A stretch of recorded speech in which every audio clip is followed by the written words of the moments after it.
Ashamaa harka fuunee jaalatamtoonni fi kabajamtoonni hordoftoonni seenaatuuf nageenyi koo kan jaalalaa kabajaa iddoo isin jirtan hundatti isin qaqqabu. Hadallee viidiyoo biraatiin walitti deebinee jirra. Viidiyoon adda qabadhee isinii deemu baay'ee viidiyoo nama gaddisiisuu fi akkasuma baay'ee nama dinqisiisudha. Wanta akkanaa kun hin godhama jettee yaaduu dhiisuu dandeessa. Baay'ee nama rifachiisa jechuudha waan akkana kana dingata waan beektu yoo ta'e. Yaa ta'uyyuu gara viidiyoo kiyya har'aatti osoo hin seennirra warri chaayinaalii kanaaf haarawaa taatan gara maatii keenyatti dabalamaan isiniin jedha sabskiraayib gochuudhaan akkasuma laayik sheer koomentii jalatti yaada keessan barreessuu hin dagatina. Pilees hiriyoota keessaniif sheer godhaa waan akkanaa kana yeroo dhageessanitti jechuudha. Keessattuu warra biyya arabaa irra jiru waan akkanaa kun kan irratti dalagamu madaamin ta'e ijoollee isaaniitiin baay'ee nama saalfachiisas nama aarsas maal akka jedhamee himamuyyuu giraa nama gabbaa. Kanaafuu mucayyoon tun kan dabarsite afaan Amaariffaatiin baay'ee dhaggeeffachaa ture gara daqiiqaa 30 olitti achi keessaa xiqqeessee nama Amaariffa dhaggeettaniif isinifan dabarsaa boodarra immoo waan ishiin taate hunda isinifan himaa haga dhuma viidiyootti hordofaati hiriyoota keessaniif pilees sheer godhaa. ጭንቅላቴ ልለቅ ምንም የሚቀረኝ ነገር የለም። በቃ የሆነ በዝም ብሎ ማሰብ በቃ ሳየው ደግሞ ያንን ፎቶ ያሳየኝ ራሱ በምን አይነት መልክ እንደሆነ እንግዲህ ያኔ እኔ ሰው ቢያስቀይመኝም ካለፈ በኋላ ቂም አልይዝም። ጭራሽ እረሳዋለሁ። የፈለገ ብንጣላ እረሳዋለሁኝ እንጂ ቂም የሚባል ነገር አልይዝም። ከዛ በኋላ ቂም ያስኩም አልያዝኩም ፊቴ ግን መቼም አይፈታም። እዛ ቤት ላይ አንድ ቀን እንደውም ስስቅ አይተውኝ አያውቁም። ባይሆን ልጆች ህፃን ልጅ ካገኘው እስቃለሁ። ከዛ ህፃኖቹን ይዤ ስስቅ ምናምን ነገር ሴትዮ ግን ደስ አይላትም። ስራ ስሰራ ብቻ ነበረ የምትፈልገው። ያን የእሷ ልጆች አይደሉም የልጇ ልጆች ናቸው። በቃ ስራ ስሪ አንቺ ልጆች አይመለከትሽም ምናምን ነገር ትለኛለች። እሺ አለሁኝ እኔ ግን ያን ልጅ ደግሞ አይተሽ ትስቂያለሽ በቃ እና ልጁ አንድ ቀን የሷ ልጅ ማለት ነው አስፋልት ላይ መግቢያው ትንሽ ናት። ያን የመኪናው ሲከፈት ትልቅ ነው፣ መግቢያው ግን ትንሽ አለችው። ከዛ መግቢያው ላይ ቁጭ አለበት። እኔ ውጪ ቆሻሻ ላይ ደፋ ሄጃለሁ፣ እያየኝ ነው። ከዛ በምን ቦታ ትገባለች ብሎ ነው በሩ የሚዘጋው። ከዛ በኋላ ቁጭ አለበት ደግሞ የተቀመጠው መሬት ላይ። ከዛ እኔ ደግሞ ዞር እንዲልም ብዬ ወንበር አመጣሁኝና መሬት ላይ ለምን ትቀመጣለህ? ልብሱ እኮ ይቆሻና ወንበር ላይ ተቀመጥ ብዬ ወንበር ላይ እንዲቀመጥ አደረኩት። ከዛ ከገባሁኝ በኋላ ደግሞ ወንበሩን አምጥቶ መልሶ ፊት ለፊት መግቢያና መውጫ ላይ አስቀምጦት ቁጭ አለ። ከዛ እኔ ደግሞ የሆነ እቃ አምጥቼ ከሆነ ቦታ ተመልሼ ደግሞ ስመጣ ይህን ፎቶ እዩ አለኝ። አንገቱ አይታይም፣ ራቆቱ ነው። ሳየው ደግሞ የሰው ራቆት፣ የሴት ልጅ ራቆት ምን ያደርግልሃል? እንደዚህ አይነት ፎቶዎች አትይ፣ ምን ያደርግልሃል አልኩት። እኔ ይሄ የማን ማለት ዝም አለኝና እሺ በቃ ሌላ ላሳይሻለና ደግሞ እስከነ ጫማው እኔ እንግዲህ ገባታል ብሎ ነው። ጫማው ደግሞ የኔ ነው። እሱንም ሽንት ቤት ሆኜ ነው። ከዛ ይህ እስከነ ጫማው አሳየኝ። አላወኩትም፣ በጭራሽ አላሰብኩትም። እኔ ደግሞ ወላሂ ቀጥ ባርገሽ አንቺ እንደዚህ ነሽ ብለሽ ካልነገርሽኝ እኔ በዙሪያ ጥምጥም በፍጹም አይገባኝም። ከዛ ይሄ እስከነ ጫማው ደግሞ ሲያሳየኝ ይሄ እኔ እንዴት አውቃለሁኝ? እኔ የራስህ ንገረኝ እንጂ በምን አውቃለሁኝ አልኩት። እኔ በምን እለያለሁ? ያኔ ጠንቋይ አይደለሁም። ምን እውነትም በምን እለያለሁ? ከዛ በኋላ እስከነፊቱ ያሳየኛል። ይሄ እኮ ማለት እስከነፊቱ ሳያሳየኝ በፊት ይሄ እኮ ያንቺ ነው አለኝ። በፍጹም ሊሆን አይችልም። እንዴት አድርገህ አግኝተህ የኔን ምናምን ነገር አልኩት። ከዛ በኋላ ኧረ ብዙ አሳይሻለሁኝ አለኝ። እሺ ችግር የለውም አሳየኝ አልኩት። ከዛ እስከነ አንገቱ ደግሞ ያኔ ውሃ እየደፋሁ እየታጠብኩኝ ሽንት ቤት ውስጥ ትሸኛል ትጠቀማያለሽ፣ ስንት ነገሮች አሉ። እኔ እኮ ይሄ ማለቱ እኮ የራሱ ጉዳይ፣ ከፈለገ ማየት ካሰኘው አንደኛ እሱ ከእናቱ ማፀን የወጣው የኔ አዲስ አይደለም ለማለት ነው።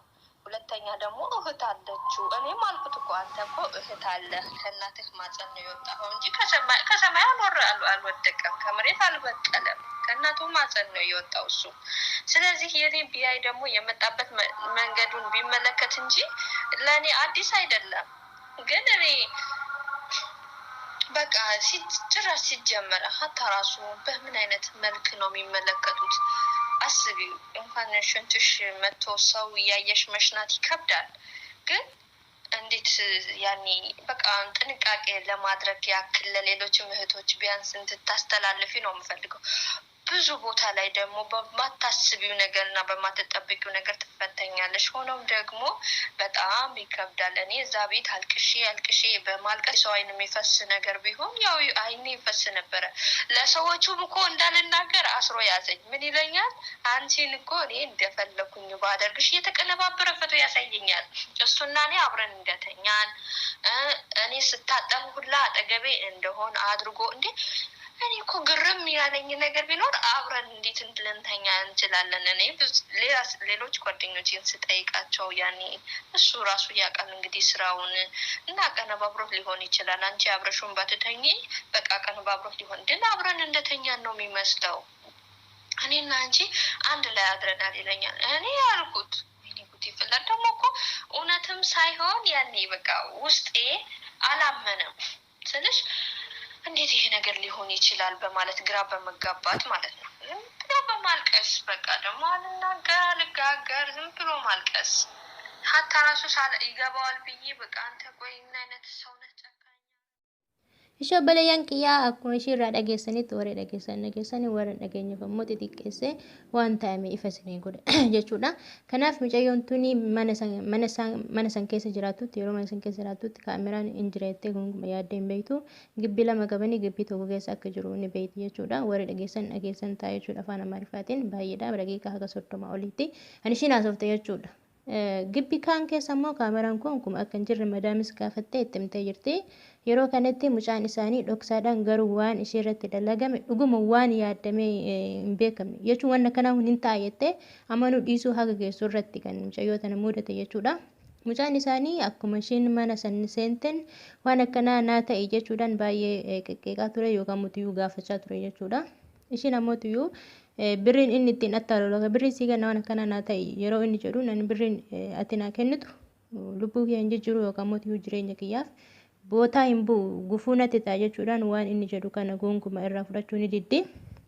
Haa ta'u namichi kun yookaan mootiyyuu mucaan kun nama umrii waggaa 28 dargaggeessa jechuudha daa'ima miti. Mucayyoo tana baay'ee bakka ishiin deemtutti yeroo magbaa seentee hojjettu yeroo maalii akkas jala deemuudhaan baay'ee ishii waqqasaa ture. Mucayyoon tun fuula kennachuu ni diddi.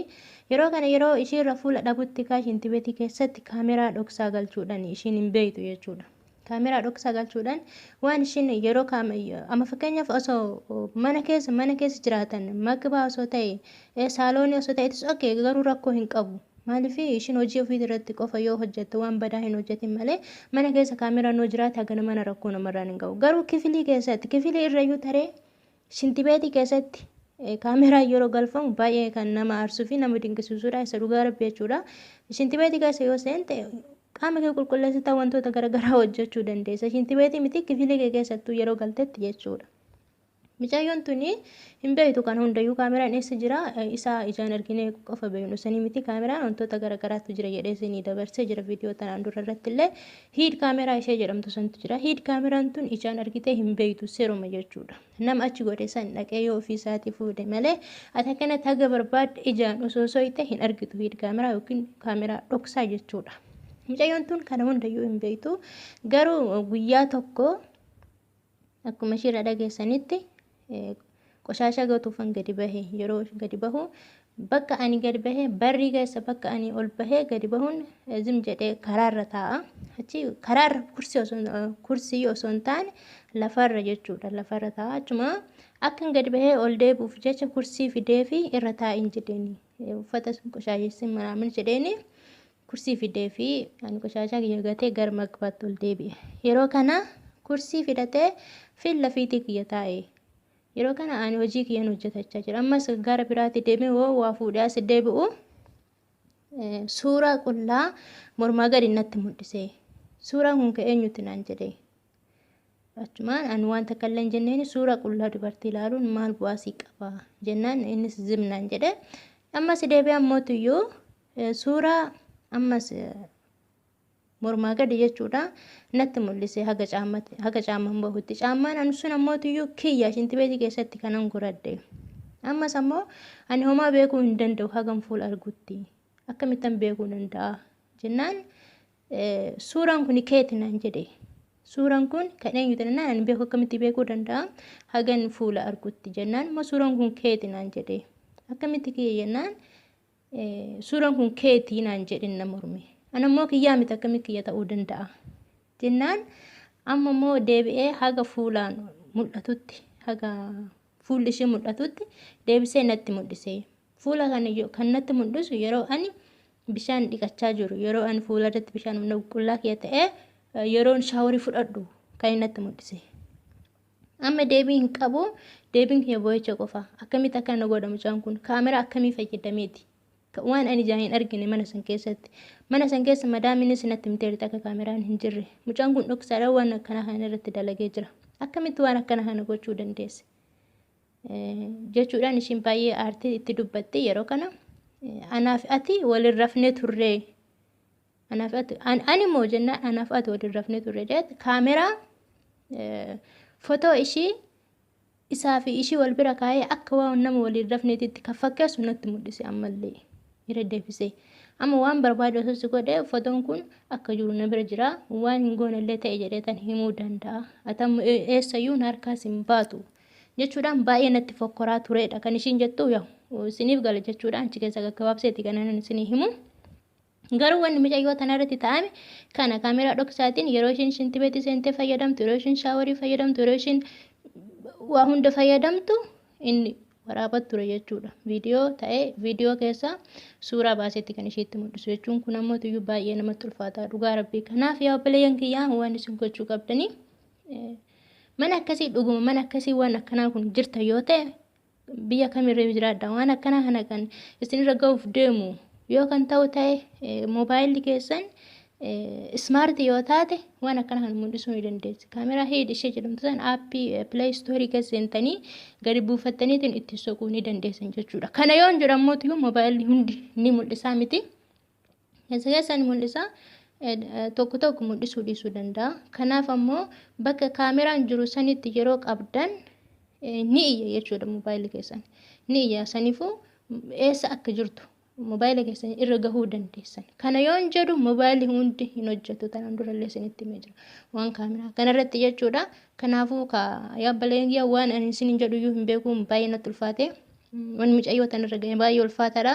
Garuu ammoo akka isinirra hin geenyeef illee jechuun baay'ee ulfaata. Waan hin beekne waan ati hin taayyattee hin yaadne siruma hin yaadnetu kan namarra ga'u jechuudha. Biyya Arabaa kana keessatti rabbummaan nagahan keessa nama haa galchu malee. Kanaaf waan shakkii akkasiisa yoo kan qabaatan ta'e moobaayilli keessa moobaayila smaartii kan ta'u ta'e akkasitti karaa kanaan irra gahuu ni dandeessanii. Garuu waan akkanaa kana rabbuu irraa isin haa eegu jecha hiriyoota keessaniif sheer gochuu hin dagatinaa. Viidiyoo biraatiin